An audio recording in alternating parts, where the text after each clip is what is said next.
പിന്നെ 2000 രൂപയ്ക്കും വാങ്ങിക്കാം, 20,000 രൂപയ്ക്കും വാങ്ങിക്കാം. ഇത് ആരും അറിയത്തോലുമില്ല. സേവ് ചെയ്തിട്ട് കാര്യമില്ല, ഇൻവെസ്റ്റ് ചെയ്താൽ മാത്രമേ കാശ് വളരുള്ളൂ എന്നാണ് കാര്യം. അപ്പോൾ അതെങ്ങനെയാണ് ചെയ്യേണ്ടത്? മനസ്സിലായില്ലേ? പക്ഷേ ഇതിവിടെ ഇത് ചെറിയൊരു പ്രശ്നമുള്ളത്, ഈ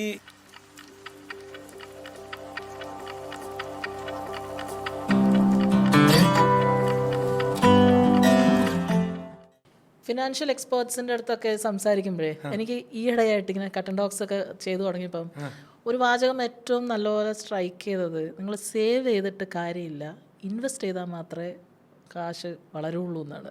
സേവ് ചെയ്താൽ അത് അവിടെ തന്നെ ഉണ്ടാവുള്ളൂ, ഇൻവെസ്റ്റ്മെൻ്റ് ആണ് അതിൻ്റെ കറക്റ്റ് രീതി എന്നുള്ളതാണ്. അപ്പം നമ്മൾ പ്രവാസികൾ സ്ഥിരമായിട്ട് ഇങ്ങനെ അന്വേഷിച്ചുകൊണ്ടിരിക്കുന്നത് എവിടെ ഇൻവെസ്റ്റ് ചെയ്യാം, എത്ര ചെറിയ തുക മുതൽ ഏറ്റവും ചെറിയ രീതിയിൽ പോലും ഇൻവെസ്റ്റ് ചെയ്യാൻ പറ്റുന്ന സാധ്യതകളാണല്ലോ നമ്മൾ നോക്കിക്കൊണ്ടിരിക്കുന്നത്. അപ്പോൾ ഈയിടെ കേട്ട ഒരു സംഭവമാണ് ഗോൾഡ് അല്ലെങ്കിൽ ഡിജിറ്റൽ ഗോൾഡ്.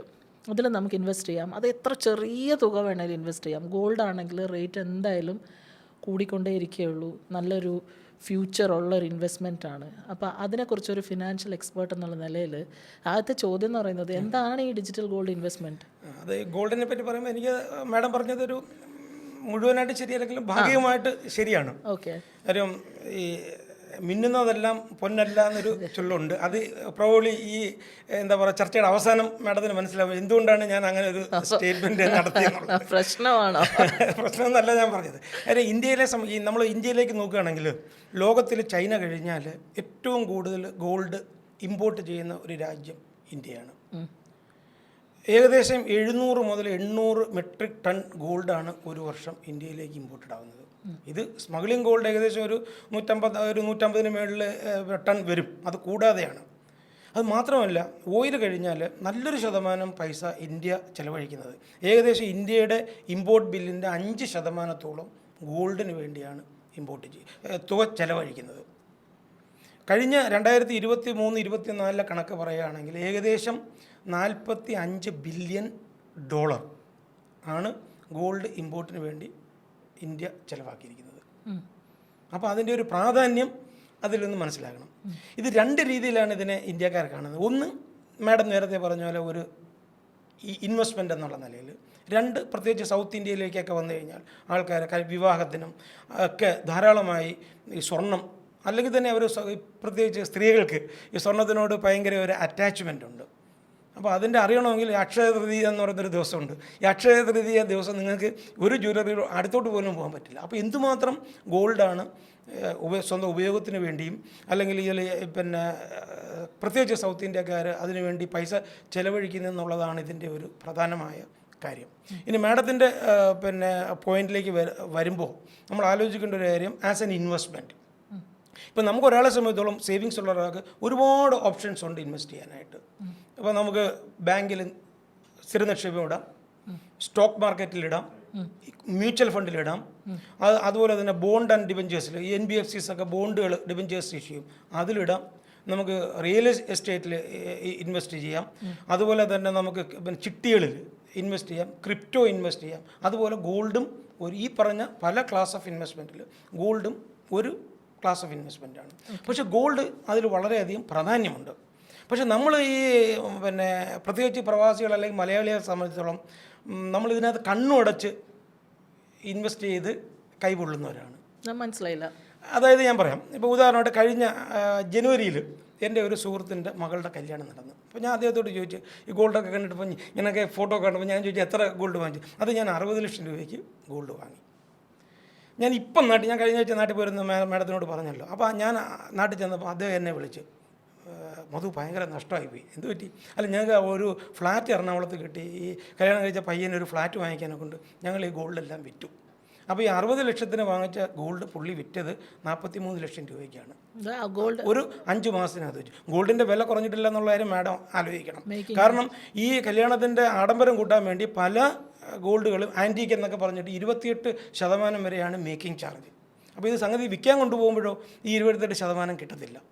അപ്പോൾ ഗോൾഡ് ആലോചിച്ച് നോക്കൂ. അപ്പോൾ 100 രൂപ കൊടുത്ത് നമ്മൾ ഗോൾഡ് വാങ്ങിക്കുമ്പോൾ ഏകദേശം 28% അതിൽ നഷ്ടം വന്നതെന്ന് വെച്ചാൽ അതിൻ്റെ അർത്ഥം 72% നമുക്ക് കിട്ടിയുള്ളൂ എന്നർത്ഥം. അപ്പോൾ എവിടെയാണ് നമുക്ക് തെറ്റുപറ്റുന്നത്? അപ്പോൾ അദ്ദേഹത്തിന് 18 ലക്ഷം രൂപ പോയി കിട്ടിയ 6 മാസത്തിനകത്ത് വെച്ച്. ഞാൻ മനസ്സിലായില്ലേ? അപ്പം അത് യഥാർത്ഥത്തിൽ അത് നമ്മൾ വൈസായിട്ട് ചെയ്യാത്തതുകൊണ്ടാണെന്ന് ഞാൻ പറയും. അതായത് നമുക്ക് ഈ ഗോൾഡിൽ എങ്ങനെ നമുക്ക് നമുക്ക് ഇൻവെസ്റ്റ് ചെയ്യണോ, ആഡംബരം ഇത്രയും വേണോ, അല്ലെങ്കിൽ വേറെ ഏതെങ്കിലും രീതിയിൽ നമുക്ക് ചെയ്യാമോ എന്നുള്ളതാണ് അവിടെ ഒരു എന്താ പറയുന്നത്, ഒരു റെലവൻ്റ് ആയിട്ടുള്ള ഒരു ക്വസ്റ്റ്യൻ. അപ്പോൾ എങ്ങനെയാണ് വൈസായിട്ട് ഗോൾഡിൽ ഇൻവെസ്റ്റ് ചെയ്യുന്നത്? അപ്പോൾ ഞാൻ ഈ സ്ത്രീകളെ ഞാൻ വിരോധപ്പെടുത്തുന്നില്ല. ഓർണമെൻറ്റ്സ് അവർക്കൊക്കെ വേണം. എൻ്റെ ഭാര്യയും പറയും നിങ്ങൾക്ക് എനിക്ക് സ്വർണ്ണം വേണം, മോതിരം വേണം, മാല വേണം. അതിനൊന്നും ഞാൻ നിരുത്സാഹപ്പെടുത്തുന്നില്ല. പക്ഷേ അതിനൊക്കെ ഒരു പരിധിയുണ്ട്. നമ്മളെന്താ സ്വാഭാവികമായിട്ട് ചെയ്യുന്നത്, നമ്മൾ കല്യാണം കഴിഞ്ഞാൽ നെക്സ്റ്റ് ഡേ തന്നെ ഇതെല്ലാം കൂടെ കൊണ്ടുവന്ന് ലോക്കറി വെച്ച് കഴിഞ്ഞാൽ പിന്നെ നമ്മളിത് കാണുന്നില്ല. എന്തെങ്കിലും ചടങ്ങുകൾ വരുമ്പോൾ നമ്മളിതിലൊരു ചെറിയൊരു ഭാഗം എടുത്തിട്ടാണ് നമ്മൾ ഉപയോഗിക്കുന്നത്. അപ്പോൾ അത്രയും രൂപ നമുക്ക് ഡെഡ് ഇൻവെസ്റ്റ്മെൻറ്റാണ്. അപ്പോൾ ഞാൻ മാഡത്തിൻ്റെ ക്വസ്റ്റ്യനിലേക്ക് വരാം. അപ്പോൾ നമുക്ക് അറിയേണ്ട ഒരു കാര്യം, നമുക്ക് ഫിസിക്കൽ ഗോൾഡ് അല്ലാതെ നമുക്ക് ഡിജിറ്റൽ ഗോൾഡ് നമുക്ക് ഡിജിറ്റലായിട്ട് പർച്ചേസ് ചെയ്യാം. അതായത് നമ്മളിപ്പോൾ ഒരു സ്റ്റോക്ക് മാർക്കറ്റിൽ പോകുമ്പോൾ മാഡം ഒരു സ്റ്റോക്ക് പർച്ചേസ് ചെയ്യുമ്പോൾ മാഡത്തിനൊന്നും തരുന്നില്ല. കിട്ടുന്നുണ്ടോ? മാഡത്തിന് എന്തെങ്കിലും ഫിസിക്കൽ സർട്ടിഫിക്കറ്റ് എന്തെങ്കിലും തരുന്നുണ്ടോ? നമ്മുടെ ഡിമാറ്റ് അക്കൗണ്ടിൽ അതിനെ ഡിജിറ്റലായിട്ട് അതവിടെ സ്റ്റോർ ചെയ്ത് വെച്ചിരിക്കും. മാഡത്തിന് എപ്പോൾ വേണമെങ്കിലും വിൽക്കുകയും വാങ്ങിക്കുകയും ചെയ്യാം, ഇല്ലേ? അതേ സംവിധാനം ഗോൾഡിലും ഉണ്ട്. ഈ ഗോൾഡ് എന്ന് പറയും ഇലക്ട്രോണിക് ഗോൾഡ് അല്ലെങ്കിൽ ഡിജിറ്റൽ ഗോൾഡ്. അപ്പോൾ അതിനെപ്പറ്റി ആൾക്കാർക്ക് വലിയ ഒരു ധാരണ ഇല്ലെന്നുള്ളതാണ് വാസ്തവം. അപ്പോൾ അതിൻ്റെ അഡ്വാൻറ്റേജ് എന്താണ്? ഈ ഡിജിറ്റൽ ഗോൾഡ് അല്ലെങ്കിൽ ഈ ഗോൾഡ് വാങ്ങിയെന്നുള്ള ഒരു അഡ്വാൻറ്റേജ് എന്താണ്? നിങ്ങൾ ബാങ്കിൽ പോയി ലോക്കർ എടുക്കണ്ട. ഈ സ്വർണം കള്ളം കൊണ്ടുപോകുന്ന നിങ്ങൾ പേടിക്കണ്ട. മേക്കിംഗ് ചാർജ് ഇല്ല, പ്യൂരിറ്റി കൂടെ പ്രശ്നമില്ല. ഇത് എന്തെല്ലാം അഡ്വാൻറ്റേജസാണ് നമ്മൾ ഈ ഒരു ഡിജിറ്റൽ ഗോൾഡിലേക്ക് മാറുന്നത് കൊണ്ട് ഒരു ആൾക്കുണ്ടാകുന്ന ഗുണം. അടുത്തിന് മനസ്സിലായില്ലേ? നമുക്ക് തേയ്മാനമില്ല, കള്ളം കൊണ്ടുപോകത്തില്ല, ഫാഷൻ മാറുന്നില്ല, ഒന്നും സംഭവിക്കുന്നില്ല. അപ്പോൾ നിങ്ങൾ നേരത്തെ പറഞ്ഞാൽ 15-20% ഒന്നും നഷ്ടം വരുന്നില്ല. അപ്പോൾ അതാണ് ഈ ഡിജിറ്റൽ ഗോൾഡിൻ്റെ ഒരു അഡ്വാൻറ്റേജ്. പക്ഷേ ഇതെന്താണ് എന്ന് പലർക്കും അറിയില്ല എന്നുള്ളതാണ്. അല്ലെങ്കിൽ ഇത് എങ്ങനെ ചെയ്യണം, മാഡം നേരത്തെ പറഞ്ഞ പോലെ ഇതെങ്ങനെ ചെയ്യണം, ഇത് ആര് വഴി ചെയ്യണം എന്നൊക്കെ ആൾക്കാർക്ക് അറിവില്ല എന്നുള്ളതാണ് ഒരു വാസ്തവമായ ഒരു കാര്യം. അപ്പോൾ അതെങ്ങനെയാണ് ചെയ്യേണ്ടത്? അപ്പോൾ ഗോൾഡ് ഞാൻ നേരത്തെ പറഞ്ഞ പോലെ, ഞാൻ ആഭരണത്തിൻ്റെ കാര്യത്തിലുള്ള തൃതീയയ്ക്കോ അക്ഷയ തൃതീയയ്ക്കൊക്കെ നിങ്ങൾ വാങ്ങിക്കുക, പുതിയ കമ്മലും മാലയൊക്കെ നിങ്ങൾ വാങ്ങിച്ചോളൂ, അതൊക്കെ ഇഷ്ടം. പക്ഷേ ഞാൻ നേരത്തെ പറഞ്ഞാൽ ഒരു അസറ്റ് ക്ലാസ് എന്നുള്ള നിലയ്ക്ക്, ഒരു ഇൻവെസ്റ്റ്മെൻ്റ് എന്നുള്ള നിലയ്ക്ക് ഗോൾഡ് നല്ല ഒരു ഇൻവെസ്റ്റ്മെൻറ്റാണ്. അതിൻ്റെ പ്രധാനമായ കാരണം ഗോൾഡ് എന്ന് പറയുന്നത് ഒരു പെർഫെക്റ്റ് ഹെഡ്ജ് അഗൻസ്റ്റ് ഇൻഫ്ലേഷനാണ്. പെർഫെക്റ്റ് ഹെഡ്ജ് അഗൻസ്റ്റ് ഇൻഫ്ലേഷനാണ്. രണ്ടാമത്തെ കാര്യം എന്ന് പറഞ്ഞാൽ ഇതൊരു റെയർ കമ്മോഡിറ്റിയാണ്.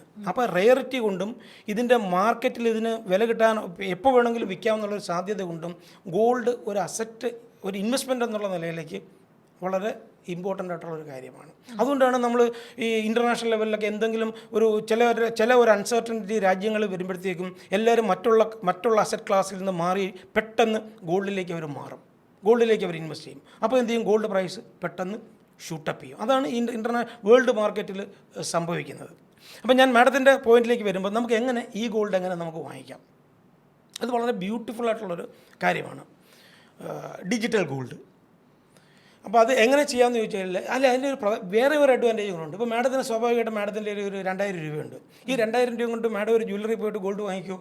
ഇല്ല, നമുക്കൊരു നാണക്കേടാ. 2000 രൂപയ്ക്ക് ചെന്നിട്ട് എങ്ങനെ ഗോൾഡ് ചോദിക്കുക, എത്ര വാങ്ങിക്കും? അപ്പോൾ നമുക്കൊരു ഒരു ചമ്മൽ അല്ലെങ്കിൽ ഒരു നാണക്കേടാ. 10-20 വർഷം മുമ്പേ മേടിക്കാറ്, ഇപ്പോൾ വാങ്ങിക്കാൻ പറ്റില്ല. അപ്പോൾ നമുക്ക് ഈ ഡിജിറ്റൽ ഗോൾഡിലെ ഒരു അഡ്വാൻറ്റേജ്, നമുക്ക് എത്ര ചെറിയ തുക വേണമെങ്കിലും ഗോൾഡിൽ ആരും അറിയുന്നില്ല.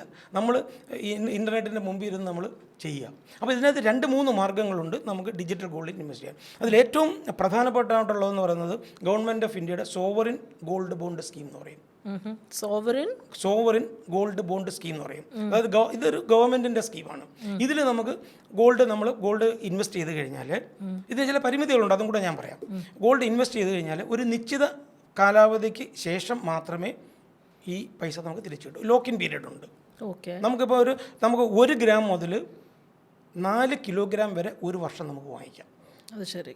അപ്പോൾ ഇപ്പോൾ നമ്മൾ 1 ഗ്രാം വാങ്ങണമെന്നുണ്ടെങ്കിൽ ഇതിനകത്ത് ലോഗിൻ ചെയ്ത് വാങ്ങുവാണോ? അതായത് അതിന് വാങ്ങുന്നതിന് പലപ്പോഴും ഈ റിസർവ് ബാങ്ക് തന്നെ പറയും, ഞങ്ങൾ സോവറിൻ ഗോൾഡ് ബാങ്കിൻ്റെ 2ാം ട്രാഞ്ച്, 3ാം ട്രാഞ്ച്, 4ാം ട്രാഞ്ച്, അവരിങ്ങനെ പല ട്രാഞ്ചുകളായിട്ടാണ് ഇത് അനൗൺസ് ചെയ്യുന്നത്. ആ അനൗൺസ് ചെയ്യുന്ന സമയത്ത് നമുക്ക് നമ്മുടെ ഇൻ്റർനെറ്റ് ബാങ്കിങ് കയറിയിട്ട് നമുക്ക് ഡിമാറ്റ് അക്കൗണ്ട് ഉണ്ടെങ്കിൽ നമുക്ക് ഇപ്പം ഇന്ന് എല്ലാവർക്കും ഡിമാറ്റ് അക്കൗണ്ട് ഉണ്ടാവും, അല്ലേ? ഡിമാറ്റ് അക്കൗണ്ട് വേണം ഇത് പർച്ചേസ് ചെയ്യാനായിട്ട്. ഞാൻ പറഞ്ഞാൽ അത് മൊത്തം ഞാൻ പറയാം. അപ്പോൾ അതിനകത്തുകൊണ്ട് ഇടയ്ക്ക് ഒരു തെറ്റിദ്ധാരണ വരരുത്. അപ്പം സ്വാഭാവികമായിട്ട് ഇന്നത്തെ എല്ലാവർക്കും ഡിമാറ്റ് അക്കൗണ്ട് അക്കൗണ്ട് ഉണ്ടാവും. ഇപ്പം നിങ്ങൾ ഷെയറിലൊന്നും ട്രേഡ് ചെയ്യാത്ത ആരും ഉണ്ടാവില്ല, എല്ലാവർക്കും ഡിമാറ്റ് ഉണ്ടാവും. അപ്പോൾ നമ്മൾ എന്താ ചെയ്യുന്നത് വെച്ച് കഴിഞ്ഞാൽ നമ്മൾ ഇൻ്റർനെറ്റ് ബാങ്കിങ് കയറിയിട്ട് ഈ ഗോൾഡ് ബോണ്ട് ഇൻവെസ്റ്റ് ചെയ്യാനായിട്ട് അതിൽ കൂടെ കയറി നമ്മൾ 1 ഗ്രാമിന് എത്ര അവർ പറയും. ഇപ്പോൾ പിന്നെ സോവറിൻ ഗോൾഡ് ബോണ്ട് അവർ അനൗൺസ് ചെയ്യുന്ന സമയത്ത് റിസർവ് ബാങ്ക് ഗവൺമെൻറ് പറയും 1 ഗ്രാമിന് ഇത്ര രൂപയാണ്. അപ്പോൾ 1 ഗ്രാം മുതൽ നിങ്ങൾക്ക് 4 കിലോഗ്രാം വരെ ഒരു വർഷം നമുക്ക് അപ്ലൈ ചെയ്യാം. ഈ ഓൺലൈനിലൂടെ അപ്ലൈ ചെയ്യുമ്പം അവരിത് ഈ ഗോൾഡിൻ്റെ പ്യൂരിറ്റി എന്ന് പറയുന്നത് 24 ക്യാരറ്റാണ്, 99.9 പ്യൂരിറ്റിയാണ്. അപ്പോൾ ഈ ഓരോ ഗ്രാമിനും നമുക്ക് 5 ഗ്രാം വാങ്ങിക്കാം, 10 ഗ്രാം വാങ്ങിക്കാം, 20 ഗ്രാം വാങ്ങിക്കാം. ഓൺലൈനിൽ കയറി നമുക്ക് അപ്ലൈ ചെയ്യാം. ഓരോ ഗ്രാമിനും ഓൺലൈനിൽ അപ്ലൈ ചെയ്യുന്നുണ്ട് 50 രൂപ അവർ റിബേറ്റും തരും. അതൊരു ഭാഗം. അപ്പോൾ എനിക്ക് എന്ന് വെച്ചാൽ നമ്മൾ എങ്ങനെ അറിയും ഈ സോവറിൻ ഗോൾഡ് ബോണ്ട് ഇങ്ങനെ ഗോൾഡ് മേടിക്കാനായിട്ട്? പത്രത്തിലെല്ലാം ഒരുപാട് പരസ്യം ചെയ്യുന്നുണ്ടല്ലോ. ഗവൺമെൻറ് ഒരുപാട് പരസ്യം ചെയ്യുന്നുണ്ട്. ഗവൺമെൻറ് അടുത്ത ഗോൾഡ് ബോണ്ട് അടുത്ത ട്രാഞ്ച് വരുന്നുണ്ട്, അടുത്ത ട്രാഞ്ച് വരുന്നു. എല്ലാ ബ്രോക്കേഴ്സും എല്ലാ സോഷ്യൽ മീഡിയകളിലും അത് വരുന്നുണ്ട്. ഇനി അതല്ലാതെ തന്നെ ഈ ഗവൺമെൻറ് കുറച്ചത് കോംപ്ലിക്കേറ്റഡ് ആകത്തില്ല ഞാൻ പറയാം. ഇപ്പോൾ ഒരു പുതിയ സ്കീം റിസർവ് ബാങ്ക് ഒരു 2-3 വർഷത്തിന് മുന്നേ തുടങ്ങിയിട്ടുണ്ട്. RBI റീറ്റെയിൽ ഡയറക്റ്റ് എന്ന് പറഞ്ഞിട്ട്. RBI retail direct. ഈ RBI റീറ്റെയിൽ ഡയറക്റ്റ് എന്ന് പറയുന്നത് ഗവൺമെൻറ് സെക്യൂരിറ്റികൾ, അതായത് സ്റ്റേറ്റ് ഗവൺമെൻറ്, സെൻട്രൽ ഗവൺമെൻറ്റിൻ്റെ സെക്യൂരിറ്റികൾ വാങ്ങിക്കാനായിട്ട് പൊതുജനത്തിന്, റീറ്റെയിൽ ഇൻവെസ്റ്റേഴ്സിന് വാങ്ങിക്കാനായിട്ട് നിങ്ങൾക്ക് ഓൺലൈനിൽ പോയി വാങ്ങിക്കാം. അത് ഓൺലൈനിൽ പോയി രജിസ്റ്റർ ചെയ്തിട്ട് നിങ്ങൾക്ക് സെക്കൻഡറി മാർക്കറ്റിൽ നിന്ന് വാങ്ങിക്കാം. മനസ്സിലായില്ലേ? അപ്പോൾ അത് ഈ 3-4 തരം സെക്യൂരിറ്റീസാണ് ഈ RBI റീറ്റെയിൽ വാങ്ങിക്കാൻ പറ്റുന്നത്. 1 ഗവൺമെൻറ്റിൻ്റെ ട്രഷറി ബില്ല്, 2 സെൻട്രൽ ഗവൺമെൻറ്റിൻ്റെ ഡേറ്റഡ് സെക്യൂരിറ്റീസ്, 3 സ്റ്റേറ്റ് ഗവൺമെൻറ്. ഇപ്പോൾ കേരള ഗവൺമെൻറ് കടപ്പത്രം ഇഷ്യൂ എന്ന് പറയത്തില്ലേ, ആ കടപ്പത്രം എനിക്ക് വാങ്ങിക്കാം, മാഡത്തിനും വാങ്ങിക്കാം. നമ്മൾ RBI റീറ്റെയിൽ ഡയറക്റ്റ് പോയിട്ട് നമ്മൾ ഓൺലൈനായിട്ട് നമുക്ക് അക്കൗണ്ട് ഓപ്പൺ ചെയ്തിട്ട് നമുക്ക് വാങ്ങിക്കാം. ഇനി മൂന്നാമത്തതാണ് ഈ സോവറിൻ ഗോൾഡ് ബോണ്ട്. ഇപ്പോൾ ഇത് 2 രീതിയിലും വാങ്ങിക്കാം. നിങ്ങൾക്ക് അനൗൺസ് ചെയ്യുമ്പോഴും വാങ്ങിക്കാം. രണ്ടാമത് നമുക്ക് അതിന് സമയം കഴിഞ്ഞ് പോയിട്ടുണ്ടെങ്കിൽ സെക്കൻഡറി മാർക്കറ്റ് ഉണ്ട്. ആ സെക്കൻഡറി മാർക്കറ്റിൽ പോയിട്ട് അന്നത്തെ വിലയ്ക്ക് നമുക്കിത് വാങ്ങിക്കാം. മനസ്സിലായില്ലേ? പക്ഷേ ഇതിവിടെ ചെറിയൊരു പ്രശ്നമുള്ളത്, ഈ സോവറിൻ ഗോൾഡ് ബോണ്ടിൽ ഇൻവെസ്റ്റ് ചെയ്യാൻ പ്രവാസികൾക്ക് അനുവാദം ഇല്ല. അയ്യോ, അത് നേരത്തെ പറഞ്ഞ ഫെമ റൂൾ പ്രകാരം ഈ സോവറിൻ ഗോൾഡ് ബോണ്ടിൽ ഇൻവെസ്റ്റ് ചെയ്യാൻ പ്രവാസിക്ക് നിർഭാഗ്യവശാൽ ഇല്ല. അവർക്ക് they are not allowed to invest. അപ്പം നമുക്ക് നാട്ടിലുള്ളവരുടെ പേരിൽ, അച്ഛനോ അമ്മയ്ക്ക് നാട്ടിലൊക്കെ ഉള്ളവരുടെ പേരിൽ വാങ്ങിക്കാൻ പറ്റുള്ളൂ എന്ന് അർത്ഥം. വിഷമിക്കണ്ട. പക്ഷേ പിന്നീട് നമുക്ക് ഇഷ്ടം പോലെ ഓപ്ഷൻസ് ഉണ്ട്. അപ്പോൾ ഈ സോവറിൻ ഗോൾഡ് ബോണ്ട് എന്ന് പറയുന്നത് നല്ലൊരു സ്കീമാണ്. 5 വർഷം കഴിയുമ്പോൾ ഈ അന്ന് മാർക്കറ്റിലുള്ള വിലയ്ക്ക് ഈ ഗോൾഡിൻ്റെ ഇക്വലൻ്റ് ആയിട്ടുള്ള പൈസ ഗവൺമെൻറ് തരും. അന്നത്തെ മാർക്കറ്റ് വിലയ്ക്കുള്ള വില നമുക്ക് തരും. അപ്പം നമുക്ക് ഈ പീരിയോഡിക്കലായിട്ട് നമുക്ക് ഇതിനകത്ത് ഇങ്ങനെ ഓരോ ഗ്രാം വെച്ച് ആഡ് ചെയ്തുകൊണ്ടേ ഇരിക്കാം. പ്രൈമറി മാർക്കറ്റിൽ നിന്നും സെക്കൻഡറി മാർക്കറ്റിൽ നിന്നും. ഇപ്പോൾ ഞാൻ 2020 46,000 രൂപയ്ക്ക് വാങ്ങിച്ച ഗോൾഡിന് 64,000 രൂപ വിലയായി. സോവറിൻ ഗോൾഡ് ബോണ്ട് അന്ന് നാട്ടിലുണ്ടായിരുന്നപ്പോൾ NRI അല്ലായിരുന്നു വാങ്ങിച്ചപ്പോൾ. അപ്പോൾ ഇതൊരു മാർഗ്ഗം. ഇനി രണ്ടാമത്തെ ഒരു മാർഗ്ഗം എന്ന് പറയുന്നത്, മാഡത്തിൻ്റെ ചോദ്യത്തിലേക്ക് അവസാനം ഞാൻ വരാം, അതായത് ഡിമാറ്റ് അക്കൗണ്ട് വേണോ എന്നുള്ള ചോദ്യത്തിലേക്ക് ഞാൻ വരാം. രണ്ടാമത്തെ ഒരു മാർഗ്ഗം എന്ന് പറയുന്നത് മ്യൂച്വൽ ഫണ്ട് വഴി. ഇന്ത്യയിലെ എല്ലാ മ്യൂച്വൽ ഫണ്ടുകൾക്കും ഗോൾഡ് സ്കീംസ് ഉണ്ട്. ഇപ്പോൾ SBI gold, HDFC gold, Kotak gold, Nippon gold, ഇങ്ങനെ എല്ലാ മ്യൂച്വൽ ഫണ്ടിനും ഗോൾഡ് സ്കീമുകളുണ്ട്. അപ്പോൾ നമുക്ക് ഈ ഗോൾഡ് ഈ ഡിജിറ്റലായിട്ട് അപ്പം മാഡത്തിന് ഡിമാറ്റ് അക്കൗണ്ടൊന്നും ഇല്ല, ഡിമാറ്റ് അക്കൗണ്ട് ഇല്ല. അപ്പോൾ എന്ത് ചെയ്യാം, മാഡത്തിന് മ്യൂച്വൽ ഫണ്ട് റൂട്ട് വഴി ഗോൾഡിലേക്ക് ഇൻവെസ്റ്റ് ചെയ്യാം. അപ്പോൾ ഈ SBI ഗോൾഡ് അല്ലെങ്കിൽ HDFC ഗോൾഡ് എന്ന് പറയുന്ന മ്യൂച്വൽ ഫണ്ടിനകത്ത് 1000 രൂപ മുതൽ എത്ര രൂപ വേണമെങ്കിൽ 1000 രൂപയ്ക്ക് മുകളിലോട്ട് നമുക്ക് any amount we can periodically invest ചെയ്യാം. അപ്പോൾ ഈ മ്യൂച്വൽ ഫണ്ട് എന്താ ചെയ്യുന്നതെന്ന് ചോദിച്ചു കഴിഞ്ഞാൽ, ഈ പൈസ ഗോൾഡ് ETF-ലോ അല്ലെങ്കിൽ ഗോൾഡ് മൈൻ ചെയ്യുന്ന കമ്പനികളിലോ അവർ ഇൻവെസ്റ്റ് ചെയ്യും. അപ്പം ഓൾമോസ്റ്റ് ഇതിൻ്റെ വില ഗോൾഡിൻ്റെ വിലയായിട്ട് എപ്പോഴും മാച്ച് ചെയ്ത് പോകും. കൂടുമ്പം കൂടും, കുറയുമ്പം കുറയും. അപ്പം നമുക്ക് മറ്റ് മാർഗ്ഗങ്ങൾ, എളുപ്പമാർഗ്ഗത്തിൽ നമുക്ക് മ്യൂച്വൽ ഫണ്ടിൽ ഇൻവെസ്റ്റ് ചെയ്യാം. അപ്പോൾ ഇതുവരെയും ഈ ഗോൾഡ് ഇൻവെസ്റ്റ്മെൻറ്റിനെ പറ്റി ചിന്തിച്ചിട്ടേ ഇല്ലാത്ത ഒരാൾ, ഇതിനെക്കുറിച്ച് അറിയാത്ത ഒരാൾ ആദ്യം എന്താ ചെയ്യേണ്ടത്? അല്ല, ഞാൻ പറയാം. ഇനി 2 സ്കീം കൂടെ പറഞ്ഞിട്ട് അതിനെ പറ്റി പറയാം. ഇനിയും 2 സ്കീം ഉണ്ട്. ഇനി അടുത്തൊരു മാർഗ്ഗം എന്ന് പറയുന്നത് ഗോൾഡ് ETF എന്ന് പറയും. Gold ETF. അപ്പോൾ ഗോൾഡ് ETF എന്ന് പറയുന്നത്, ഇത് നമ്മൾ ഓൺലൈനിൽ പോയിട്ട് നമുക്കൊരു ഡിമാറ്റ് അക്കൗണ്ട് വേണം. ഡിമാറ്റ് അക്കൗണ്ട് എന്ന് പറഞ്ഞാൽ ഡെപ്പോസിറ്ററിയിൽ, ഇന്ത്യയിൽ 2 ഡെപ്പോസിറ്ററി നാഷണൽ NSDL-ഉം CDSL-ഉം ഉണ്ട്. അപ്പം നമുക്ക് ഒരു ഡിമാറ്റ് അക്കൗണ്ട് വേണം. അതായത് ഈ നമ്മളിങ്ങനെ വാങ്ങിക്കുന്ന ഷെയർ, ഇങ്ങനെയുള്ള ഡിമാറ്റ് ഫോമിലുള്ള സെക്യൂരിറ്റികൾ സൂക്ഷിക്കുന്ന അക്കൗണ്ടാണ് ഈ ഡിമാറ്റ് അക്കൗണ്ട് എന്ന് പറയുന്നത്. അപ്പോൾ നമുക്ക് ഡിമാറ്റ് അക്കൗണ്ട് വേണം. അങ്ങനെ ഡിമാറ്റ് അക്കൗണ്ട് ഉള്ളവർക്ക് ഓൺലൈനിൽ പോയിട്ട് നമ്മൾ ETF വാങ്ങിക്കാം. അതായത് എക്സ്ചേഞ്ച് ട്രേഡഡ് ഫണ്ട് എന്ന്, ഗോൾഡ് ETF. അപ്പോൾ ആ ഗോൾഡ് ETF-ൽ എപ്പോഴും 1 ഗ്രാം വെച്ചിട്ടേ നമുക്ക് വാങ്ങിക്കാൻ പറ്റുള്ളൂ. മാഡത്തിന് അറിയാലോ, ഇൻ്റർനാഷണൽ ലെവലിൽ ഗോൾഡ് വിൽക്കുന്നതെന്ന് പറഞ്ഞാൽ നമ്മൾ ഇവിടുത്തെ കണക്ക് ഗ്രാമല്ല, ഔൺസ് എന്നാണ് പറയുന്നത്. ട്രോയ് ഔൺസ് എന്ന് പറയും. അപ്പോൾ ഇൻ്റർനാഷണൽ ലെവലിൽ മാർക്കറ്റിൽ ട്രേഡ് ചെയ്യുന്ന 1 ട്രോയ് ഔൺസ് ഗോൾഡിന് ഇപ്പോഴത്തെ വിലയ്ക്ക് എനിക്ക് തോന്നുന്നത് ഏകദേശം ഒരു $2,400 1 ട്രോയ് ഔൺസിൻ്റെ വില. അതനുസരിച്ചാണ് ഇവിടെ നമ്മളതിനെ ഗ്രാമായിട്ടൊക്കെ മാറ്റിയൊക്കെ എടുക്കുന്നത്. അപ്പോൾ നമ്മൾ ETF-ൽ പോകുമ്പോഴത്തേക്കും 1 ഗ്രാം ഗോൾഡ് നമുക്ക് വാങ്ങിക്കാം, 1 ഗ്രാമിൻ്റെ യൂണിറ്റുകളായിട്ട് നമുക്ക് വാങ്ങിക്കാം. അപ്പോൾ ഇത് വാങ്ങിക്കുമ്പോൾ അന്നത്തെ വിലയ്ക്ക്, അപ്പോൾ നമ്മുടെ പൈസ ഉള്ളപ്പോഴെല്ലാം നമുക്ക് ഓരോ ഗ്രാമായിട്ട് നമുക്ക് വാങ്ങിച്ച് വയ്ക്കാം. നമുക്ക് നാളെ തോന്നുന്നു ആ ഗോൾഡിൻ്റെ വില കുറയാൻ പോകുന്നു, അപ്പോൾ നമുക്കിത് വിറ്റിട്ട് വീണ്ടും അടുത്ത ദിവസം വാങ്ങിക്കാം. അപ്പോൾ അത് ഒരു ഓപ്ഷനാണ്. ഈ മ്യൂച്വൽ ഫണ്ടിലെ ഓപ്ഷനിലും നേരത്തെ പറഞ്ഞ സോവറിൻ ഗോൾഡ് ബോണ്ടിലും അതുപോലെ ഞാൻ ഇപ്പോൾ പറഞ്ഞ ഗോൾഡ് ETF-ലും ഒരു പ്രത്യേകത എന്ന് പറയുന്നത് നമുക്കിത് ഗോൾഡായിട്ട് കിട്ടത്തില്ല, ഗോൾഡിൻ്റെ ഇക്വലൻ്റായിട്ട് ഉള്ള തുകയാണ് കിട്ടുന്നത്. ഇപ്പോൾ മ്യൂച്വൽ ഫണ്ട് മാഡം റീഡീം ചെയ്യുമ്പോൾ അവരെന്ത് ചെയ്യും, പൈസയാണ് തരുന്നത്. അല്ലെങ്കിൽ ഗോൾഡ് ETF വിൽക്കുമ്പോൾ മാഡത്തിൻ്റെ ബാങ്ക് അക്കൗണ്ടിലേക്ക് പൈസയാണ് വരുന്നത്. എന്തായിരിക്കും അന്നത്തെ ഗോൾഡിൻ്റെ വില. അപ്പോൾ മാഡം ഒരു 10 വർഷമായിട്ട് ഇത് ചെയ്യുന്നെങ്കിൽ 10 വർഷത്തിൻ്റെ അവസാനം മാഡത്തിനുള്ള ഗോൾഡിൻ്റെ വില അന്നത്തെ മാർക്കറ്റും ആയിരിക്കും ക്യാഷായിട്ട് മാഡത്തിൻ്റെ ബാങ്ക് അക്കൗണ്ടിലേക്ക് വരും. ഇത് ക്യാഷായിട്ടേ വരുള്ളൂ, ഫിസിക്കൽ ഗോൾഡായിട്ട് ഞാൻ ഈ പറഞ്ഞ 3 സ്കീമിലും കിട്ടില്ല. ഇനി മാഡത്തിന് ഫിസിക്കൽ ഗോൾഡ് വേണമെന്നുണ്ടെങ്കിൽ മറ്റൊരു മാർഗമുണ്ട്. ഗോൾഡ് നമുക്ക് ഡിജിറ്റലായിട്ട് തന്നെ ഈ ഫിസിക്കലായിട്ട് തന്നെ വാങ്ങിക്കാവുന്ന ഒരു സംവിധാനമാണ് ഈ ചില ഉദാഹരണമായിട്ട് ഇപ്പോൾ തനിഷ്ക് ഗോൾഡ്, അതുപോലെ തന്നെ MMTC mineral and metal trading corporation of India, ഒരു സ്വീഡിഷ് കമ്പനിയായിട്ട് ചേർന്ന് നമുക്ക് അവിടെ ഈ പറഞ്ഞതുപോലെ തന്നെ നമുക്ക് ഓൺലൈനായിട്ട് ഗോൾഡ് വാങ്ങാം. അവരുടെ സൈറ്റിൽ പോയിട്ട് അതിൽ നമ്മൾ രജിസ്റ്റർ ചെയ്തിട്ട് നമുക്ക് കുറേശ്ശെ ഗോൾഡ് വാങ്ങിച്ച് വയ്ക്കാം. മനസ്സിലായില്ലേ? നമുക്ക് ഞാൻ നേരത്തെ പറഞ്ഞത് തന്നെ ഈ പ്ലാറ്റ്ഫോമിലും നമുക്ക് ഗോൾഡ് വാങ്ങിക്കാം. അവരുടെ ഇപ്പം ഉദാഹരണമായിട്ട് MMTCയുടെ സൈറ്റിൽ പോയിട്ട് നമ്മൾ രജിസ്റ്റർ ചെയ്തിട്ട് നമുക്ക് പീരിയോഡിക്കലായിട്ട് നമുക്ക് ചെറിയ തുകയ്ക്ക് അവിടെ ഓരോ ഗ്രാമായിട്ട് നമ്മൾ വാങ്ങിച്ച് വയ്ക്കും. 1/2 ഗ്രാം, 1/4 ഗ്രാം, 1.5 ഗ്രാം, 2 ഗ്രാം, ഇങ്ങനെ നമ്മൾ വാങ്ങിച്ച് ഒരു 10 വർഷത്തിൻ്റെ അവസാനം 15 വർഷത്തിൻ്റെ അവസാനം നമുക്ക് 800 ഗ്രാം ഗോൾഡുണ്ട്. 800 ഗ്രാം ഗോൾഡുണ്ട്. അപ്പോൾ ഈ 800 ഗ്രാം ഗോൾഡ് മാഡത്തിന് ഒരു ഓപ്ഷൻ ഉണ്ട്. ചിലപ്പോൾ അപ്പം നമ്മൾ ഈ ഗോൾഡ് നമ്മൾ മക്കളുടെ കല്യാണത്തിന് ഉപയോഗിക്കണമെന്നില്ല, നമുക്ക് അപ്പോഴായിരിക്കും ഒരു ഫ്ലാറ്റ് വാങ്ങിക്കാൻ അത്യാവശ്യം വരുന്നത്, അപ്പോഴായിരിക്കും അല്ലെങ്കിൽ നമുക്ക് കുട്ടിയുടെ കല്യാണം വരുന്നത്, വേറെ ചിലവിന് വേണ്ടി ഉപയോഗിക്കാം, അല്ലെങ്കിൽ വിദ്യാഭ്യാസത്തിന് വേണ്ടി ഉപയോഗിക്കാം. ഈ പൈസ നമുക്ക് എന്തിനു വേണ്ടി ഉപയോഗിക്കാം. ഇനി നമുക്ക് കല്യാണത്തിന് വേണ്ടി മാത്രം ഗോൾഡിന് വേണം, മാത്രമായിട്ട് ഈ പൈസ ഉപയോഗിക്കണം നിർബന്ധ ബുദ്ധിയുള്ളവർക്ക് ഈ നിൽക്കുന്ന ഗോൾഡ് നമുക്ക് അന്ന് റിഡീം ചെയ്യാം. റിഡീം ചെയ്ത് കഴിഞ്ഞാൽ ഗോൾഡായിട്ട് തന്നെ, ഗോൾഡ് ബാറായിട്ടോ ഗോൾഡ് കോയിനായിട്ടോ ഗോൾഡ് ഓർണമെൻറ്റ്സ് ആയിട്ടോ അവർ നമുക്ക് തരും. അപ്പോൾ ഈ മാർഗത്തിൽ മാത്രം നമുക്ക് ഗോൾഡ് കിട്ടും. ഫിസിക്കൽ ഗോൾഡ് നമുക്ക് അവരയച്ചു തരും. അത് നമ്മുടെ ഓപ്ഷൻ അനുസരിച്ച്. ഇപ്പോൾ ആഭരണമായിട്ടാണ് നമ്മൾ വാങ്ങിക്കുന്നതെങ്കിൽ ഓഫീസിൽ അന്നത്തെ മേക്കിംഗ് ചാർജൊക്കെ കൊടുക്കണം. പക്ഷേ അത് ഒരിക്കൽ കൊടുത്താൽ മതിയല്ലോ. ഈ കഴിഞ്ഞ 10 വർഷമായിട്ട് നിങ്ങൾ മേക്കിംഗ് ചാർജ് കൊടുക്കുന്നില്ല. ഈ അവസാനം കിട്ടുന്ന 400 ഗ്രാമിന് നിങ്ങൾ ഒരു 100 ഗ്രാം ബാറായിട്ട് വാങ്ങിക്കുക, ഒരു 100 ഗ്രാം കോയിനായിട്ട് വാങ്ങിക്കുക. കല്യാണം കഴിക്കുന്ന ചെറുക്കിന് ഗോൾഡ് ബാറൊക്കെ കൊടുക്കാമല്ലോ, മാല തന്നെ കൊടുക്കണമെന്ന് നിർബന്ധമൊന്നുമില്ലല്ലോ. അപ്പോൾ ഗോൾഡ് ബാറായിട്ട് വാങ്ങിക്കാം, ഗോൾഡ് കോയിനായിട്ട് വാങ്ങിക്കാം, ബാക്കി നമുക്ക് ഇഷ്ടമുള്ള ആഭരണമായിട്ടും വാങ്ങിക്കാം. പക്ഷേ ഇത് വാങ്ങിക്കുമ്പോൾ അവിടെയുള്ളൊരു ചെറിയ പ്രശ്നം എന്താണെന്ന് വെച്ച് കഴിഞ്ഞാൽ അതിൻ്റെ അനുബന്ധമായിട്ടുള്ള ചിലവുകളെടുക്കും, അവർ നമുക്ക് വീട്ടിലെത്തിച്ച് തരും. അതിനുള്ള ഓപ്ഷൻസ് ഉണ്ട്. നമ്മൾ ആ സ്ക്രീനിൽ അവിടെ പോയി കഴിയുമ്പോൾ നമുക്ക് അവർ ചോദിക്കും, നിങ്ങൾക്ക് ഗോൾഡ് വേണോ, ഇത് അവസാനം തന്നെ വേണമെന്നില്ല, 10 വർഷം കഴിയുമ്പോൾ ചെയ്യാം, 5 വർഷം കഴിയുമ്പോൾ എപ്പോൾ വേണമെങ്കിലും നമുക്ക് ചെയ്യാം, ഓപ്ഷണലാണ്.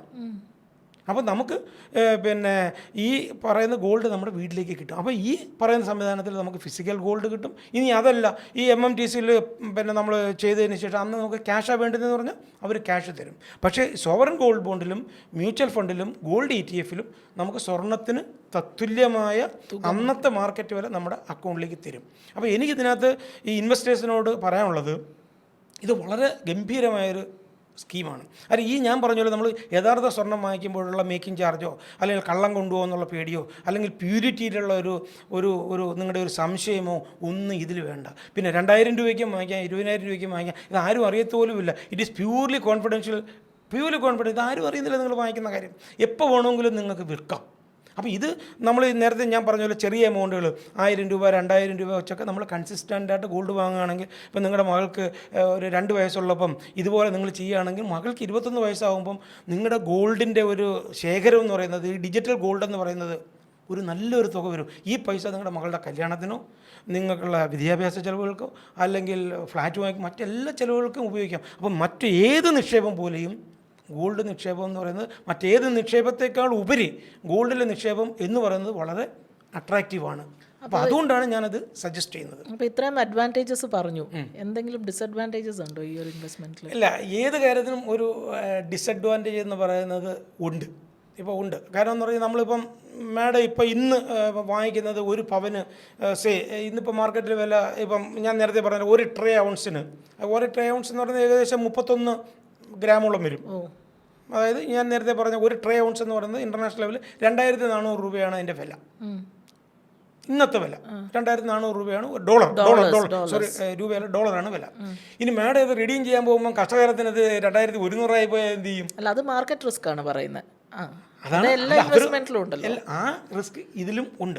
പിന്നെ രണ്ടാമത്തെ കാര്യം, നിങ്ങൾ ഇപ്പം ഞാൻ നേരത്തെ പറഞ്ഞ പോലെ തനിഷ്കോ ഗോൾഡ്, ഗ്രോ, MMTC ഇങ്ങനെ. അപ്പോൾ അവർ നാളെ ഒരു 5 വർഷം കഴിയുമ്പോൾ ഇത് പിന്നെ അവരൊക്കെ ഇൻവെസ്റ്റ് ചെയ്തിട്ട് ഇത് പൊട്ടിപ്പോയാൽ എന്താ ചെയ്യുന്നത്? അതാ ഞാൻ ചോദിക്കാൻ വരുന്നത്. നമ്മൾ ഈ ഇൻവെസ്റ്റ് ചെയ്യുന്ന കാശ് സെക്യൂർ ആണോ? ഈ പ്ലാറ്റ്ഫോംസിന്റെ ക്രെഡിബിലിറ്റി നമ്മൾ എങ്ങനെ? ഞാൻ തിരിച്ചൊരു കാര്യം മാഡത്തോട് ചോദിക്കട്ടെ. നമ്മൾ മാഡം ബാങ്കിൽ 1 ലക്ഷം രൂപ ഡെപ്പോസിറ്റ് ചെയ്ത മാഡത്തിന് എന്ത് ഗ്യാരണ്ടിയാണ് ഉള്ളത്?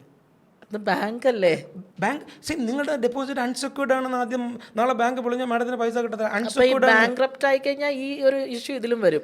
തീർച്ചയായിട്ടും വരും. നമ്മൾ ഈ ബാങ്കിൽ ഡെപ്പോസിറ്റ് പിന്നെ ഒരു പരിധിക്കപ്പുറത്ത് സുരക്ഷിതമൊന്നും നമുക്ക് എങ്ങനെ പറയാൻ പറ്റും? എന്ത് സെക്യൂരിറ്റി മാഡത്തിന് ഒരു ബാങ്കിൽ ഡെപ്പോസിറ്റ് എടുക്കുമ്പോൾ എന്ത് സുരക്ഷിതത്വം മാഡത്തിനുള്ളത്? You are purely unsecured creditor.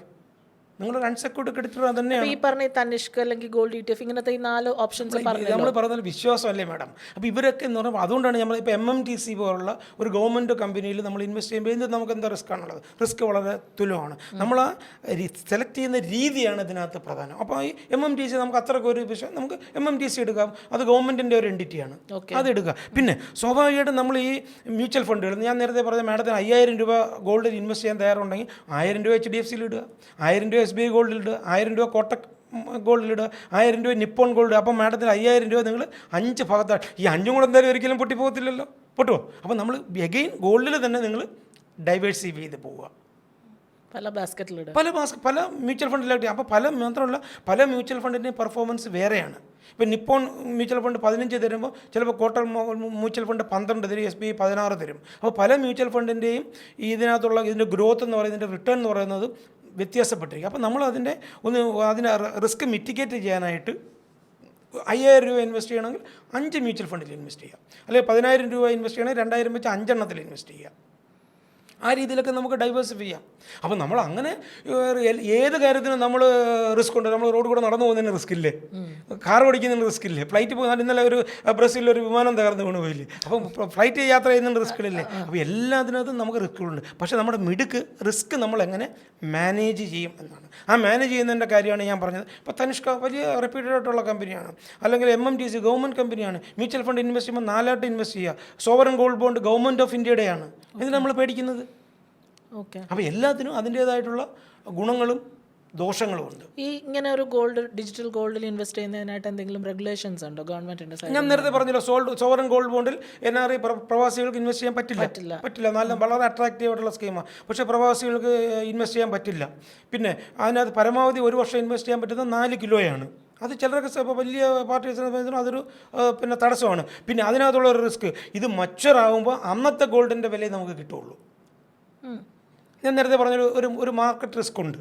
പക്ഷേ എന്നിരുന്നാലും മറ്റുള്ള അസറ്റുകളെ, അതായത് ബാങ്ക് ഡെപ്പോസിറ്റ്, മ്യൂച്വൽ ഫണ്ട്, പിന്നെ സ്റ്റോക്ക് മാർക്കറ്റ്, റിയൽ എസ്റ്റേറ്റ്, ഇങ്ങനെയുള്ള വിവിധ തരം അസറ്റ് ക്ലാസ്സുകളെ കമ്പയർ ചെയ്ത് നോക്കുമ്പോൾ എൻ്റെ സ്വന്തം അനുഭവത്തിൽ നിന്ന് ഞാൻ പറയുന്നത്, ഒരു ഗോൾഡിലെ ഇൻവെസ്റ്റ്മെൻറ്റ്, ഡിജിറ്റൽ ഇൻവെസ്റ്റ്മെൻറ്റ് എന്ന് പറയുന്നത് മറ്റെല്ലാ അസറ്റിന് കിട്ടുന്ന റിട്ടേണേക്കായും വളരെയധികം കൂടുതലാണ്. Bank deposit single digit return തരുമ്പോൾ ഗോൾഡിൽ 2 ഡിജിറ്റ് റിട്ടേൺ ആണ് കിട്ടുന്നത്. ഇതിൻ്റെ ഒരു ഫിനാൻഷ്യൽ എക്സ്പേർട്ട് എന്നുള്ള നിലയിൽ ഇതിൻ്റെ ഫ്യൂച്ചർ ട്രെൻഡ് എങ്ങനെയാണ് കാണുന്നത്? അല്ല, ഗോൾഡ് എന്ന് പറഞ്ഞ് ഞാൻ പറഞ്ഞില്ലേ മാഡം, ഗോൾഡ് എന്ന് പറയുന്നത് ഒരു റെയർ കമ്മോഡിറ്റിയാണ്. ഇന്ന് പിന്നെ ആൾക്കാർ പിന്നെ എവിടെ ഒരു ഇൻ്റർനാഷണൽ ലെവലിൽ ഒരു പ്രശ്നം വരുമ്പോഴും അവരുടെ അസറ്റ് ക്ലാസ് അവർ ഇമ്മീഡിയറ്റ് ആയിട്ട് ഗോൾഡിലേക്കാണ് മാറ്റുന്നത്. കാരണം gold is considered as A safe heaven. I can use the word safe heaven. It's A perfect hedge against inflation.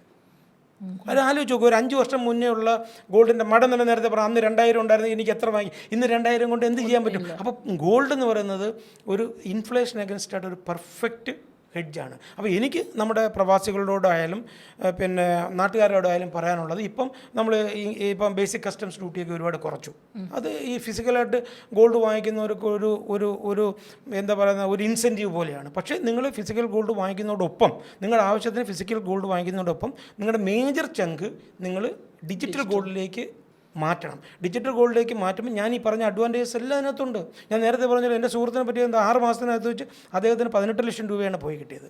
അതേസമയത്ത് അദ്ദേഹത്തിൻ്റെ ഡിജിറ്റൽ ഗോൾഡ് ആയിരുന്നെങ്കിലോ ഒരു പക്ഷേ പിന്നെ ഈ ആഡംബരം കുറച്ചിട്ട് ഇതുപോലെ തന്നെ ട്രാൻസ്ഫർ ചെയ്തിരുന്നുവെങ്കിൽ ഒരു പക്ഷേ അത്രയും നഷ്ടം വരില്ല. അപ്പോൾ നമുക്ക് രണ്ടും നമ്മൾ ഒരു ജുഡീഷ്യസ് മിക്സ് എന്ന് ഞാൻ പറയും. നമ്മൾ ഫിസിക്കലായിട്ട് വേണം, അക്ഷയ തൃതീയൊക്കെ വരുമ്പോഴും അല്ലെങ്കിൽ സ്ത്രീകൾക്ക് അണിഞ്ഞൊരുങ്ങിപ്പോകാനും ഒക്കെ, പ്രത്യേകിച്ച് സൗത്ത് ഇന്ത്യക്കാർക്ക് അവർക്ക് ഈ യെല്ലോ മെറ്റൽ എന്ന് പറയുന്നത്, ഈ മഞ്ഞലോഹം എന്ന് പറയുന്നത് എന്തിനേക്കാൾ ഉപരി അവർക്കൊരു വലിയൊരു അറ്റാച്ച്മെൻറ്റാണ്. നമുക്കറിയാമല്ലോ, കുഞ്ഞ് ജനിക്കുമ്പോൾ തന്നെ എന്താ ചെയ്യുന്നത്, ആദ്യം മോതിരം ഊരിയിട്ട് പാലിൽ അരച്ചിട്ടാണ് ആദ്യം കുഞ്ഞിന് കൊടുക്കുന്നത്. എന്താണ് അവിടെ തൊട്ട് തുടങ്ങുന്ന ഗോൾഡിനോടുള്ള ഭ്രമം. ശരിയല്ലേ? നമ്മൾ അവിടെ തൊട്ട് തുടങ്ങുന്നു ഈ ഗോൾഡിനോടുള്ള ഭ്രമം. അപ്പോൾ അതുകൊണ്ട് അതിനെ ഞാൻ നിരുത്സാഹപ്പെടുത്തുന്നില്ല. ഒപ്പം നല്ലൊരു ശതമാനം നിങ്ങളുടെ ഈ ഗോൾഡിലേക്ക് ഉള്ള സമ്പാദ്യം നിങ്ങൾ ഡിജിറ്റൽ ഫോമിലേക്ക് മാറ്റിക്കഴിഞ്ഞാൽ ഞാൻ ഈ പറഞ്ഞ ബെനിഫിറ്റുകളൊക്കെ ഉണ്ട്. ഒരു നിശ്ചിത വർഷത്തിൻ്റെ അവസാനം നിങ്ങൾക്ക് നല്ലൊരു തുക കിട്ടും. ഈ ഗോൾഡിലുണ്ടാകുന്ന എല്ലാ അപ്രീസിയേഷൻസ് നിങ്ങൾക്ക് ബെനിഫിറ്റ് ചെയ്യാൻ പറ്റും. ഈ ഒരുപാട് ചാർജസ് നമുക്ക് ഈ സേഫ് കസ്റ്റഡി പോലുള്ള ചാർജുകൾ നിങ്ങൾക്ക് ഒഴിവാക്കാൻ പറ്റും. I recommend it's as A good class of investment. എൻ്റെ ഓണർഷിപ്പ് ട്രാൻസ്ഫർ ചെയ്യാൻ പറ്റുമോ? ഓണർഷിപ്പ് ട്രാൻസ്ഫർ ചെയ്യുന്നത് എന്ന് പറയുന്നത് നമ്മൾ പിന്നെ ഈ പ്രായോഗികമായിട്ട് നമ്മളതിനകത്ത് നോമിനേഷൻ പിന്നെ വെക്കാൻ പറ്റും, അല്ലെങ്കിൽ ജോയിൻ്റ് അക്കൗണ്ടായിട്ട് നമുക്ക് ഓപ്പൺ ചെയ്യാൻ പറ്റും. പിന്നെ നമുക്ക് ഇപ്പം മ്യൂച്വൽ ഫണ്ടൊക്കെ എന്ന് പറയുന്നത് നമ്മൾ ഇപ്പോൾ സെയിം ഡേ റെഡീം ചെയ്ത് മാറ്റാമല്ലോ. പിന്നെ നമുക്കിതിന് പല ലോൺ എടുക്കുന്നതിന് സെക്യൂരിറ്റി ആയിട്ട് വെക്കാം. അങ്ങനെയൊക്കെ മറ്റെന്ത് ഇപ്പം നമുക്ക് ഇപ്പം നമ്മൾ നമ്മുടെ ഇരിക്കുന്ന ഷെയർ നമുക്ക് വെച്ചിട്ട് ലോൺ എടുത്തുകൂടെ? അത് പറയുന്നത് ഈ പറയുന്ന കാര്യങ്ങളൊക്കെ വെച്ച് നമുക്കൊരു ലോൺ എടുക്കാൻ പോകുമ്പോൾ ഒരു സെക്യൂരിറ്റി ആയിട്ടൊക്കെ വെച്ചിട്ട് നമുക്ക് പിന്നെ ലോൺ എടുക്കാം. ഈ സോവറിൻ ഗോൾഡിൽ നമുക്ക് പ്രവാസികൾക്ക് പറ്റില്ല. അതൊരു വലിയൊരു ഡിസഡ്വാൻറ്റേജാണ്. പിന്നെ ഗവൺമെൻറ്റിൻ്റെ റൂളിനെതിരെ നമുക്കൊന്നും പറയാൻ പറ്റത്തില്ല. ഇത് നമുക്കിപ്പോൾ പുതിയൊരു ഇതാണെങ്കിൽ നമുക്ക് പുതിയൊരു കാര്യം ചെയ്യുമ്പം ഇതിനെ സപ്പോർട്ട് ചെയ്യുന്ന ഏജൻസീസ് ഉണ്ടോ? ഉണ്ടല്ലോ, ഹെൽപ്പ് ചെയ്യുന്ന ഉണ്ടല്ലോ. നമ്മളിപ്പോൾ മ്യൂച്വൽ ഫണ്ടിൽ മാഡത്തിന് ഇൻവെസ്റ്റ് ചെയ്യണമെങ്കിൽ മ്യൂച്വൽ ഫണ്ട് അഡ്വൈസേഴ്സ് ഉണ്ട്, വെൽത്ത് അഡ്വൈസേഴ്സ് ഉണ്ട്. ഇപ്പം നമ്മളൊരു നല്ലൊരു വെൽത്ത് അഡ്വൈസർ എടുത്ത് പോകും. ഒരുപാട് വെൽത്ത് അഡ്വൈസേഴ്സ് ഉണ്ട്. വെൽത്ത് അഡ്വൈസേഴ്സിന് പോയി കഴിഞ്ഞാൽ അവർ അഡ്വൈസ് ചെയ്യും. നിങ്ങൾ പിന്നെ ETF നമുക്ക് ആരുടെ സഹായം ആവശ്യമില്ല. അല്ലെങ്കിൽ ETF നമ്മൾ പിന്നെ ഓൺലൈനിൽ പോയിട്ട് നമ്മളിപ്പം എല്ലാവർക്കും ETF ഉണ്ട്, ഗോൾഡ് ETF ഉണ്ട്. ഗോൾഡ് ETF പർച്ചേസ് ചെയ്യുന്നതിന് പ്രത്യേകിച്ച് നമ്മളൊരു ചെറിയ ഒരു കുറച്ച് സമയം സ്പെൻഡ് ചെയ്താൽ ഏത് ഗോൾഡ് ETF നല്ലോണം പെർഫോം ചെയ്യുന്നത് നമുക്ക് കണ്ടിട്ട് നമുക്ക് വാങ്ങിക്കാം. പിന്നെ മാത്രമല്ല ETF ഈ ഗോൾഡിൻ്റെ അന്താരാഷ്ട്ര വിലയായിട്ട് ഇങ്ങനെ എന്താ പറയുന്നത്, അതുമായിട്ട് മാച്ച് ചെയ്താണ് പോകുന്നത്. പിന്നെ മ്യൂച്വൽ ഫണ്ട് ഞാൻ നേരത്തെ പറഞ്ഞാൽ ഇപ്പം നമ്മൾ 5,000 രൂപ ഉണ്ടെങ്കിൽ 5 മ്യൂച്വൽ ഫണ്ടിൽ ഇൻവെസ്റ്റ് ചെയ്ത് ഡൈവേഴ്സിഫൈ ചെയ്താൽ സോവറിൻ ഗോൾഡിൽ പറ്റില്ല. അതിനകത്ത് നമുക്ക് വലിയ ബുദ്ധിയുടെയൊന്നും കാര്യമില്ല. സോവറിൻ ഗോൾഡ് ബോണ്ട് ഗവൺമെൻറ് പിന്നെ ഇഷ്യൂ ചെയ്യുന്ന സമയത്ത് നമ്മൾ പർച്ചേസ് ചെയ്യുക, അല്ലെങ്കിൽ സെക്കൻഡറി മാർക്കറ്റിൽ പോയിട്ട് വാങ്ങിക്കുക. പിന്നെ നേരത്തെ പറഞ്ഞ പോലെ ഈ ഗോൾഡ് വാങ്ങിക്കുന്ന MMTCയുടെ വെബ്സൈറ്റിൽ പോയിട്ട് നമ്മൾ രജിസ്റ്റർ ചെയ്തിട്ട് പീരിയോഡിക്കലായിട്ട് നമ്മൾ കുറച്ച് വാങ്ങിക്കുക. അപ്പോൾ നമ്മളൊരു ഇൻവെസ്റ്റ്മെൻറ്റ് നടത്തുമ്പോൾ നമുക്ക് എല്ലാം വേണം. അതിനകത്ത് ഒരു ബാസ്ക്കറ്റ് ഉണ്ടാക്കണം. അതായത് അതിനകത്ത് ബാങ്ക് ഡെപ്പോസിറ്റ് വേണം, മ്യൂച്വൽ ഫണ്ട് വേണം, പിന്നെ ഷെയർ വേണം, ബോണ്ട് വേണം, റിയൽ എസ്റ്റേറ്റ് വേണം, പിന്നെ അതുപോലെ തന്നെ കുറച്ച് ഗോൾഡ്. കുറച്ചെന്നുള്ളത് ഞാൻ പറഞ്ഞ കൂടുതൽ എന്ന് ഞാൻ പറയാം. അതാണ് അതിൻ്റെ ഒരു എനിക്ക് തോന്നുന്നു. ഇത് ഞാൻ കുറച്ച് മാഡത്തിനത് മനസ്സിലായി എന്ന് തോന്നുന്നു. ഇല്ലെങ്കിൽ ആർക്കെങ്കിലും സംശയങ്ങളുണ്ടെങ്കിൽ നമുക്ക് ചോദിച്ചാൽ നമുക്ക് പറഞ്ഞു കൊടുക്കാവുന്നതേ ഉള്ളൂ. പക്ഷേ ഇത് ഒരുപാട് പേർക്കും ഇതിൻ്റെ ഗുണങ്ങളെപ്പറ്റി ഗോൾഡ് ഡിജിറ്റലായിട്ട് പിന്നെ സേവ് ചെയ്യാന്ന് പറയുമ്പോൾ ആൾക്കാർ ഇങ്ങനെ പുരുകെ ഇങ്ങനെ ഉയർത്തും, അങ്ങനെ ചെയ്യാമോ എന്നതാണ് പലപ്പോഴും എൻ്റെ അനുഭവത്തിൽ ഞാൻ കണ്ടുവരുന്നത്. അപ്പോൾ എക്സ്പീരിയൻസിൽ ഇതൊരു നല്ലൊരു ഇൻവെസ്റ്റ്മെന്റ്. ഞാൻ എൻ്റെ എക്സ്പീരിയൻസ് നമ്മുടെ പറയാം. ഞാനൊരു 2006-2007 കാലഘട്ടത്തിൽ ഞാൻ ബാങ്കിൽ ബോംബെയിലായിരുന്നു ജോലി ചെയ്യുന്നത്. അപ്പോൾ ആ സമയത്ത് ഞാൻ തുടങ്ങിയ ഇൻവെസ്റ്റ്മെൻറ്റ് ഞാൻ ഇപ്പോഴും കണ്ടിന്യൂ ചെയ്യുന്നുണ്ട്. കാരണം എൻ്റെ മോളുടെ കല്യാണമായില്ല, അതുകൊണ്ട് ഇപ്പോഴും കണ്ടിന്യൂ ചെയ്യുന്നുണ്ട്. ഓക്കെ, അപ്പോൾ എന്തായാലും ഒരുപാട് താങ്ക്സ് ഇത്രയും സമയം ചിലവഴിച്ച് ഇതിനു വേണ്ടി. ഇത് കുറേ നാളായിട്ട് അറിയണം എന്ന് ആഗ്രഹിച്ചൊരു സബ്ജക്റ്റാണ് ഡിജിറ്റൽ ഗോൾഡ് ഇൻവെസ്റ്റ്മെൻറ്റ്. അപ്പോൾ എനിക്ക് തോന്നുന്നു കമൻസ് സംശയങ്ങളൊക്കെ വരാം. എനിക്ക് ഇതിൻ്റെ ശ്രോതാക്കളോട് പറയാനുള്ളത്, മനസ്സിരുത്തി കേൾക്കുക. നമ്മൾ ഇതിൻ്റെ കാര്യങ്ങൾ 1-2 ആവർത്തി നമ്മൾ പിന്നെ പല കമൻറ്റുകളും ഇങ്ങനെ ചാടിക്കയറി അതിനകത്തൊരു അഭിപ്രായം പറയാതെ ഒന്ന് മനസ്സിരുത്തി പിന്നെ പറയാം. ഞാൻ നേരത്തെ പറഞ്ഞാൽ നമ്മൾ പറയുന്നതിനകത്ത് ഈ ഒരു പ്രിപ്പറേഷൻ നോക്കി വായിക്കുമെന്നല്ല, ചിലപ്പോൾ ചില സ്ലിപ്പ് ഓഫ് ടങ് ഒക്കെ ഉണ്ടാകാം. അപ്പോൾ അതിൻ്റേതായിട്ടുള്ള സ്പിരിറ്റിൽ എടുത്ത് ഒന്നിലധികം പ്രാവശ്യം വായിച്ച് മനസ്സിലാക്കി ഈ മാഡം ഉൾപ്പെടെയുള്ള എനിക്കൊന്ന് മാഡത്തിനും ഡിജിറ്റൽ ഗോൾഡിൽ ഇതുവരെ ചെയ്തിട്ടില്ല തോന്നുന്നു. മാഡം ഉൾപ്പെടെയുള്ള ആൾക്കാർ ഈ ഡിജിറ്റൽ ഗോൾഡിലേക്ക് ഇറങ്ങുമ്പോഴാണ് ഞാൻ ഈ വന്ന് മെനക്കെട്ട് ഇത്രയും സംസാരിച്ചതിനൊരു പ്രയോജനം എനിക്ക് ഫീൽ ചെയ്യുന്നത്. എനിക്ക് ഇതിനകത്ത് ഏറ്റവും പോസിറ്റീവായിട്ട് തോന്നിയ ഏറ്റവും ചെറിയ രീതിയിൽ മുതൽ നമുക്ക് ഇൻവെസ്റ്റ് ചെയ്ത് തുടങ്ങാം. ചെറിയ ഇൻവെസ്റ്റ്മെൻറ്റ് പറ്റും. അതെ. അപ്പോൾ എന്തായാലും പ്രവാസ സംബന്ധമായിട്ടുള്ള വിഷയങ്ങളാണ് നമ്മൾ പ്രവാസി കട്ടൻ ടോക്സിൽ കൈകാര്യം ചെയ്തുകൊണ്ടിരിക്കുന്നത്. ഇനിയും ഇതുപോലെയുള്ള ഇൻവെസ്റ്റ്മെൻറ്റ് ഓപ്ഷൻസ് നമുക്ക് പറഞ്ഞു തരണം. തീർച്ചയായിട്ടും സമയം കിട്ടുമ്പോഴൊക്കെ വരുന്നത് ഇപ്പോൾ മാഡം എന്നോട് ഒരു 100 റിയാൽ കടം ചോദിച്ചാൽ ഞാൻ പറയും ഇല്ല മാഡം. പക്ഷേ അറിവ് ചോദിച്ചാൽ സാർ ഇങ്ങനെ കാര്യങ്ങളൊന്ന് പറഞ്ഞു തരണമെന്ന് പറഞ്ഞാൽ I will be happy to share. Thank you so much. അപ്പം ഈ പേജ് ഫോളോ ചെയ്യുക, ഷെയർ ചെയ്യുക.